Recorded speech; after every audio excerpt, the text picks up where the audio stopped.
Hi guys, it's Melissa from Melissa Loves Orchids, and a quick video. I wanted to show you what I'm putting together. It's a beautiful day now. I know it'll rain in a little bit, but it's a beautiful day. It's super hot here in Miami. It's June, and it's been raining every day, so it's super muggy.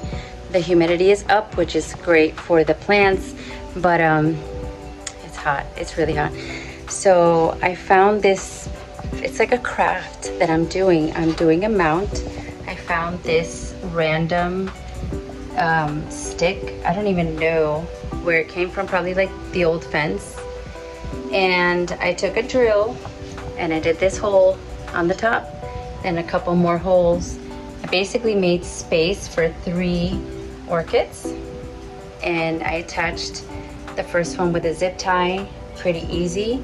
And now I'm going to take apart the mother baby combo, that it was like the mother plant with the keikis attached. So I'm going to show you how I'm going to put them on this little piece of wood that I cleaned off as well as I could. I put alcohol and try to sanitize it as much as I could. Some people bake it in the oven for hours. I didn't go that far because what I'm going to attach to it, I mean, I'm not putting like a expensive cattleya or something like that. I'm just experimenting again, and I'm going to put these simple phals that I got probably for like $15. Probably 2 of them were for 15 together because they were attached, and I'm gonna put them on and make a little craft with it. Okay, give me a second. Hi guys, so here is the project that I was working on. I think it's gonna look really nice on a piece of wood, and I actually used the drill this time. I wasn't going crazy, but I made 2 holes, and all I'm gonna do is stick the tie wrap, the zip tie, whatever we call it, and then I'm gonna see how I'm going to attach. See, this was the mom with the keiki. I don't know if you remember them from a video long ago. This is the mom, the main one, and then you can see branching off from the side, we have a younger orchid right here, and then she had coming off of a stem, and it kind of looked like this. She was way up in the air. This keiki, look at all of these roots. She was ready to come off, and I'm starting to see them decline a little bit. So I said, okay, before something happens, I'm going to find another place for them. They're not going to be too far apart. So I put them together with this guy, who I'm going to call the dad. I'm going to call him Dad because he's bigger. And I am going to put her here, and probably, or maybe put her down at the bottom so she has more space. And then probably put this baby right in between, right here, so that they each have space. I hope it's enough space. I hope they're not going to be crowded, but that's what the plan is. And I'm going to grab them here right over the roots, and I'm going to have them snug, but I'm not going to squeeze the heck out of them because I don't want to damage any roots. I see new roots growing. Look at that. New roots. Look at the edges, the tips. Okay, so I'm going to be very careful, and I'm going to put her like that, and see that eventually they will attach to this piece of wood. I hope that they do. That's it. Zip tie.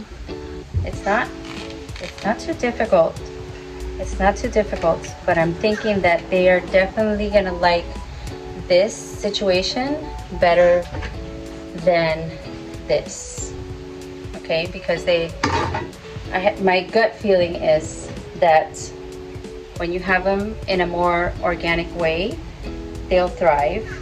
So hopefully, see, this was what I would call the umbilical cord. see it there? This was attached to the mom, and now it's like dried up in the middle. So that was my cue to, okay, that's it, time to leave the nest. And I sanitized this with alcohol, and I'm gonna cut that one off because it's already dead.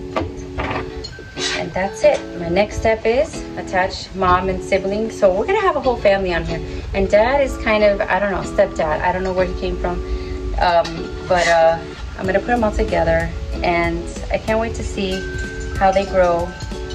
You always wanna take your time to position the plants, okay?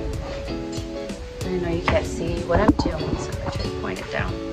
Okay, you always wanna take your time to position, and also cut anything that is rotting away. Some of these roots are soft and squishy, so that's number one sign that they're no longer good. So you want to cut them because they could get fungus, and you don't want that. It is so hot.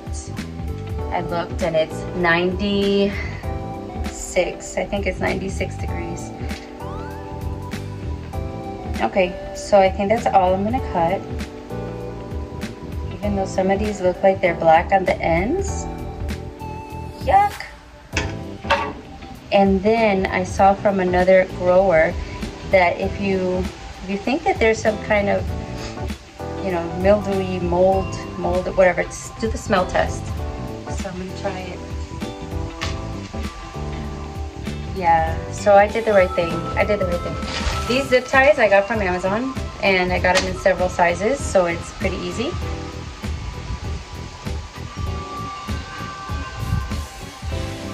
Thank goodness for the drill, because it would have been a mission if I did it the way I did on my first mounting video, which was basically take some pointy tool, I don't even know what it's called, and hammer it in. So you gotta be careful not to mess the other ones up.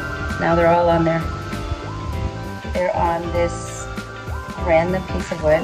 Zip tie, there we go, that's it. I'm gonna cut the extra off.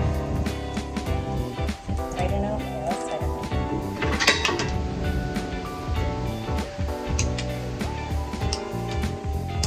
There you have it. That's it. I'm gonna hang this somewhere. It's gonna be light and airy. Hopefully they'll enjoy it. I saw one just like this where they had more on the back. That's a chance that I'll do that. I don't know, we'll see. But yeah, I'm happy with it. That way they're bare rooted. And this one had a lot of pieces of bark that were stuck to the roots. I'm not gonna touch it. I'm not going to try to rip it off and damage the roots. She already, or he, sorry, this is the daddy. He already had, I guess they all have their own little trauma and stuff when you take them out of where they are and change up their home, like humans when they move, right? You gotta get used to it. So I'm gonna let them get used to it, let those pieces of bark stay or fall or whatever it wants to do. And that's it. I'm gonna hang this somewhere, and I'm pretty happy with it. Thank you guys for joining me. I hope you like and subscribe. Next up, I'm going to do a video on fertilizing, because I've done a lot of learning, and again, I'm new, but I've done a lot of learning on what to put inside, what to fertilize with, and how often, and all that good stuff. And I had some questions about how do you get your plants to rebloom. And although I'm new, if you go out there and you get information from videos, from growers, from like the people at the orchid store and the orchid fairs, you get a lot of information and you start trying things. And sometimes you don't know what to do, but you try new things and you see it working, and then you continue that. Some things that are not working, it's like experimenting. So it can be a lot of fun trying to figure out which is the best way for you, for your environment, for your plants, your setting. Okay, I constantly have the fans on here in the patio because it's summer and it's way too hot. And someone had told me it's like humans. If you're sitting in your patio, are you dripping sweat? Would you enjoy having the fan on, the air circulating? Sure. Well, so would the plants. So something that seems so obvious to some people. I mean, I would have never thought of it if someone didn't mention it and tell me in that way. So keep the fans on, keep the air circulating, and that's it. That's it. So thank you for joining me. Please like and subscribe. Look out for that fertilizing video coming up next. Bye. Thanks.